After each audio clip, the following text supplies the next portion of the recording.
लाला उस दौर में, सिंस आप सबसे यानी हैंडसम क्रिकेटर और आपके साथ के और भी थे, शोएब अख्तर का भी बड़ा ज़बरदस्त जिक्र था हर जगह, लेकिन आप, मैं किसी और क्रिकेटर का नाम नहीं ले रहा, कुछ लोग इस तरफ निकल गए, आपने अपने आप को बड़ा ट्रांसफॉर्म कर लिया, आपने सही टाइम पे शादी वाला मामला सब कुछ अच्छा था।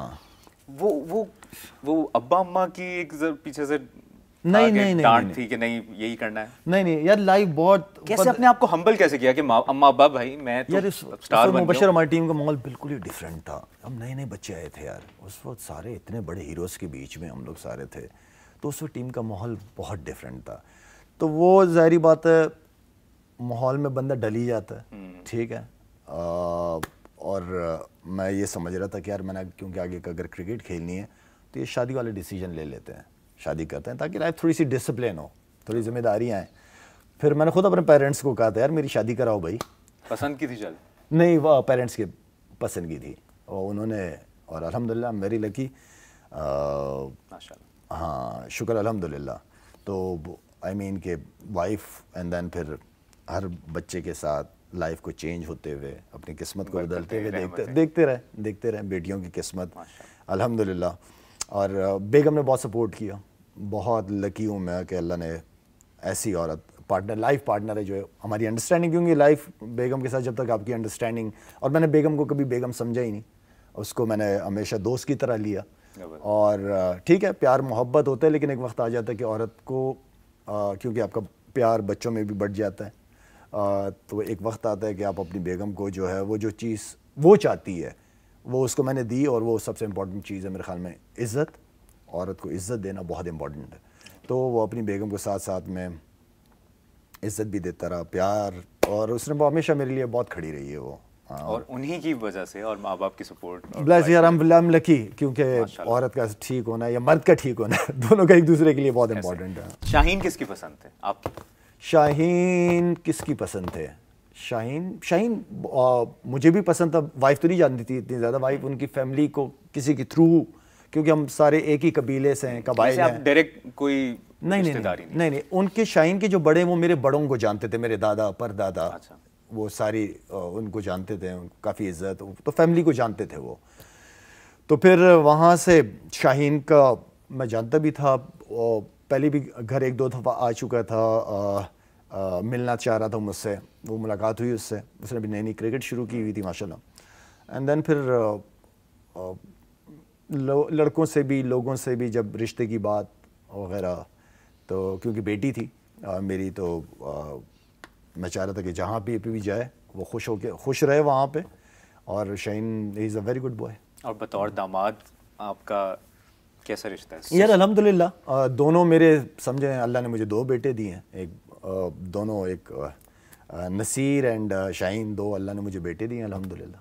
माशाल्लाह, ज़बरदस्त। कुछ रैपिड फायर एक हमने सिलसिला शुरू किया और हमारी कोशिश होगी कि आप दिल से जो आपके जहन में पहला आए आपने फौरन जवाब देना है। ना कराओ तो ये मेरे ख्याल में इसका जब प्रोमो बनेगा ना तो उसमें ज्यादातर ना कराओ होगा। अच्छा लेफ्ट तो कर सकता हूँ ना, जो लेफ्ट कर सकते ठीक है। लेफ्ट वैसे मैंने पहला सवाल सुनते ही आप लेफ्ट कह देंगे, लेकिन अगर आप इमरान खान, शहबाज शरीफ और आसिफ जरदारी के साथ टेबल टेनिस खेलें तो किसको पार्टनर बनाकर किसके खिलाफ खेलेंगे? बोलो यार, इससे बाहर आ जाओ, इससे बाहर आ जाओ। यही तो बिकता है। यही बिकता तुम्हारे बिकने में। इस सारों के साथ एक एक गेम खेलूंगा बस। और खिलाफ किसके खेलेंगे? किसके खिलाफ खेलूंगा? इनमें से जो अच्छा प्लेयर लगेगा उसके खिलाफ खेलूंगा और उसको हरा देंगे। और वो तो बाद में पता चले कौन अच्छा खेलते हैं। वैसे इनमें से ऐसा कर लेते हैं, फेवरेट पॉलिटिशियन कौन सा इस दौर में? देखिए हम एज अ पाकिस्तानी हम वोट भी देते हैं, वोट का हक भी देते हैं, और इससे कता नज़र आगे ट्रोलिंग होती है, लेकिन ट्रोलर्स ने तो करनी है ट्रोलिंग, वो तो अभी भी किसी को किसी भी बात, किसी भी कोई भी क्लिप निकाल लेंगे। तो मेरी पसंद हो सकती है, मैं किसको वोट देता हूँ ये मेरे पे है। तो इसमें पसंदीदा कौन है? यार फर्स्ट टाइम मैंने बताया ना कि फर्स्ट टाइम 2013 में मैंने वोट ही पीटीआई को दिया था। 2013 आज अगर 17-18 में, फिर 18 में मैं था नहीं यहाँ पे, पाकिस्तान में नहीं था। देखें रैपिड फायर है। जब नहीं सॉरी यार, जब इमरान भाई ने जब 3 साढ़े 3 साल, 3.5 पौने 4 साल रहे, उस वक्त भी मैंने कहा था कि इनको 5 साल पूरे करने देने चाहिए थे। आज भी रिकॉर्ड में पड़ा हुआ है वो इंटरव्यू कि 5 साल। मैं चाहता हूँ कि कोई भी हुकूमत आए ना, 5 साल वो भी पूरे करे, 5 साल साथ में आर्मी चीफ भी हो और 5 साल चीफ जस्टिस भी हो, ताकि एक्सटेंशनों वाले मसले ही हल हो जाएं। हर बंदा आके 5-5 साल करके एंड देन उनकी परफॉर्मेंसेस देखें, फिर अवाम में जाए। लेकिन आर्मी चीफ जो एक्सटेंशन की हमेशा बात होती है, चीफ जस्टिस, ये वजीर आजम के साथ आएँ और उन्हीं के साथ जाएँ। 5-5 साल तीनों के होने चाहिए। ये वैसे ये जबरदस्त प्लान, आपके पास प्लान है। और नहीं, मुझे लग रहा है कि दुआओं से, कौम की दुआओं से, या आपकी एफर्ट या कोई यार हमारे कहीं ना कहीं आप सियासत में आएंगे। ऊपर वाले का प्लान का मैं कुछ नहीं कह सकता, और मैं उसी के प्लान के तहत चलूं तो ज्यादा बेहतर है। देखिए एक होता है कि किसी के पास कोई विजन ही नहीं है, आपके पास वो सारे इंग्रेडिएंट्स हैं जो सियासतदान के पास होते हैं। अच्छा, आप एक बड़े हैंडसम और स्टाइलिश क्रिकेटर हैं। इस दौर में आपको अपने टाइप का क्रिकेटर, या हैंडसम भी हो, बूम बूम टाइप की फीलिंग भी हो, और जो थोड़ा हट के हो पाकिस्तान टीम। अच्छा, क्योंकि 5वें 6ठे नंबर पे फिलहाल मैं पाकिस्तान टीम के लिए काफ़ी अरसे से बैट्समैन मिस कर रहा हूँ कि अब्दुल रज़ाक जैसा ऑलराउंडर होना चाहिए। उसको रिप्लेस किया इफ्तिखार अहमद, ठीक है ना। अब इफ्तिखार है, मैं समझता हूँ कि खुशदिल एक ऐसा है, आसिफ अली को हमने काफ़ी चांस दिया है। इफ्तिखार और खुशदिल का इसलिए नाम लूँगा क्योंकि वो अच्छे बॉलिंग भी अच्छी कर लेते हैं, साथ में 2-2 ओवर निकाल लेते हैं, फील्डर भी अच्छे हैं। तो इस तरह का एक प्लेयर हमें T20 में स्पेशली चाहिए। तीनों फॉर्मेट का साइम अयूब जो है वो टॉप प्लेयर और पाकिस्तान को बड़े मैचेस जितवा सकता है वो बच्चा। फर्ज करें आप वजीर आजम हो, आपका पहला हुक्म क्या होगा? मेरा पहला हुक्म क्या होगा? यार पहला हुक्म ये होगा, जितनी भी अपोजिशन पार्टियां हैं, जितने भी लोग हैं, ठीक है, आ जाओ यार, बैठो, मुल्क लेके चलते हैं साथ, बताओ किस तरह चलाना है मुल्क को। यही कर पाऊंगा। और वसीम, वकार, इंजमाम के अंडर आप खेले, किस कप्तान के आप ज्यादा करीब रहे और किससे आपको डर लगता था? वसीम भाई, क्योंकि हम जब नए नए थे तो वसीम भाई कप्तान थे हमारे, ठीक है ना। वसीम भाई तगड़े मैच विनर थे, उनकी कप्तानी में बड़ा कुछ सीखा हमने। एनजी भाई भी दलेर कप्तान थे, एनजी भाई भी मूडी थे लेकिन दलेर थे, सबको साथ वो भी लेके चले। अच्छा, विकी भाई एज अ कप्तान मुझे पसंद नहीं थे, विकी भाई एज अ फास्ट बॉलर, उस जैसे फास्ट बॉलर नहीं। और एज अ कोच भी मैं उनको बिल्कुल, एज अ बॉलिंग कोच हाँ बिल्कुल, एज अ हेड कोच मैं बिल्कुल उनको सपोर्ट नहीं करूंगा, उनको खुद भी पता है। लेकिन विकी भाई एज अ बॉलर, इस तरह के बॉलर्स बहुत कम आए। मोहम्मद रिजवान क्या बाबर और शाहीन से अच्छे कप्तान साबित होंगे? मोहम्मद रिजवान के साथ मेरा वोट काफ़ी अरसे से है, और क्योंकि मैंने उसको सपोर्ट किया, और मैं समझता हूँ कि उम्मीद करता हूँ कि वो टीम को अच्छा जेल करके सबको और सबसे परफॉर्मेंसेस करवाएगा, क्योंकि अपनी भी परफॉर्मेंस करेगा, क्योंकि कप्तान है। इस वक्त हमारी टीम में मैच विनर्स नहीं है, तो हर प्लेयर को कंट्रीब्यूट करना पड़ेगा। थोड़ी थोड़ी परफॉर्मेंसेस हो लेकिन हर प्लेयर को करना पड़ेगा, मैच विनर ना होने की वजह से। ये वो जिम्मेदारी है जो मैं समझता हूँ कि मोहम्मद रिजवान निभा सकते हैं। नजम सेठी, रमीज राजा और तौकीर ज़िया को बतौर चेयरमैन पीसीबी पहले, दूसरे या तीसरे पर क्या रेट करेंगे जो एज अ चेयरमैन? अच्छा, नजम सेठी साहब को जो है ना, मैं जिस चीज़ का बात क्रेडिट देता हूँ वो PSL करवाने का देता हूँ। नजम सेठी साहब के अलावा मेरे ख्याल में कोई और बंदा, ये एक पाकिस्तान के क्रिकेट के लिए जो इनिशिएटिव लिया गया नजम सेठी साहब की तरफ से, हमेशा मैं उनको सपोर्ट किया है, और बड़ा बड़ा डिसीजन लिया था उन्होंने, करके दिखाया उन्होंने। पहले पे नजम सेठी, दूसरे पे रमीज राजा और तौकीर ज़िया। रमीज राजा साहब, जिस तरह मैंने आपको कहा कि बीकन हाउस के साथ, एंड देन फिर उन्होंने, जो मुझे उम्मीद थी ख़ास तौर पे कि वो डोमेस्टिक क्रिकेट को बहाल करेंगे, डिपार्टमेंट क्रिकेट को। तौकीर ज़िया साहब भी जो थे, उनको यार अच्छे भी किए हैं काम, चीज़ें जो नहीं करना चाहिए था वो भी किए उन्होंने। तो आई मीन के इनमें से बेहतर कौन था? मैं इनमें से बेहतर किसी को कहूँगा तो नजम सेठी को कहूँगा।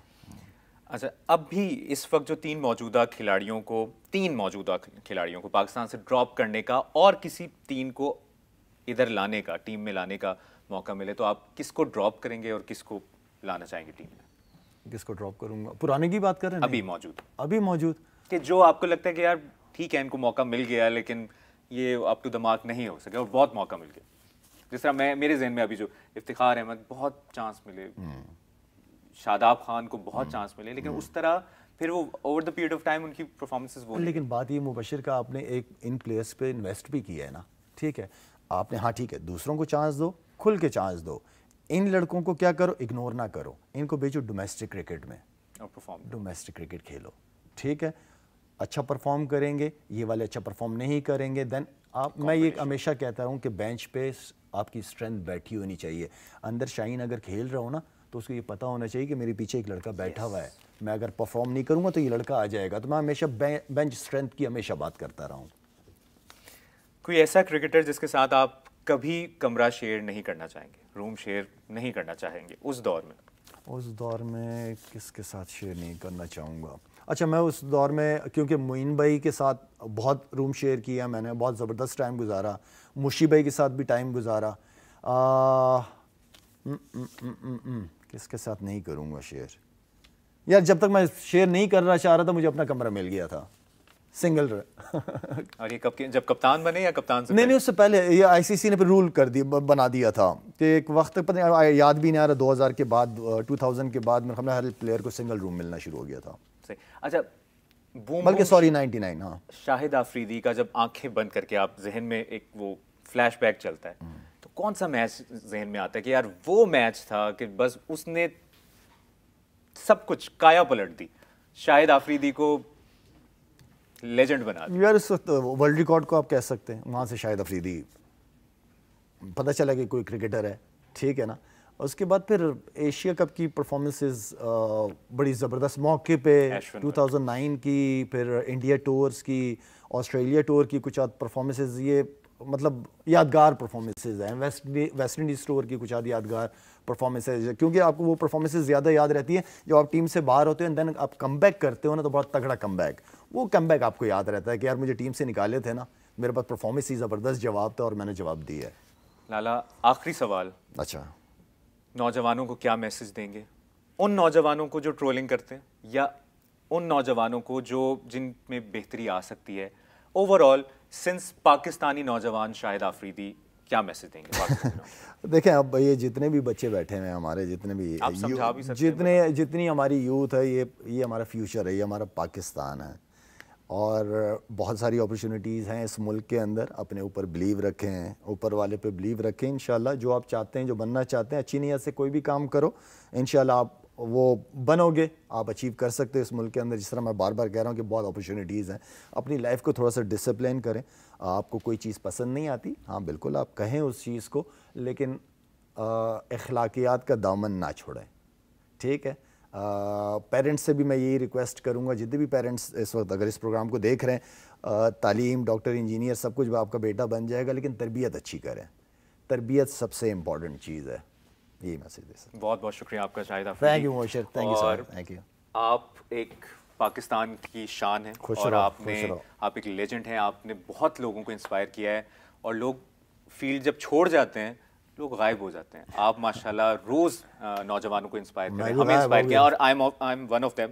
जिसकी ज़िंदगी में बहुत पॉजिटिविटी आपके क्रिकेट से आई, बहुत सी चीज़ों से हमें फ़ायदा हुआ। बहुत बहुत शुक्रिया। खुश रहें, आबाद रहें। खुश रहो।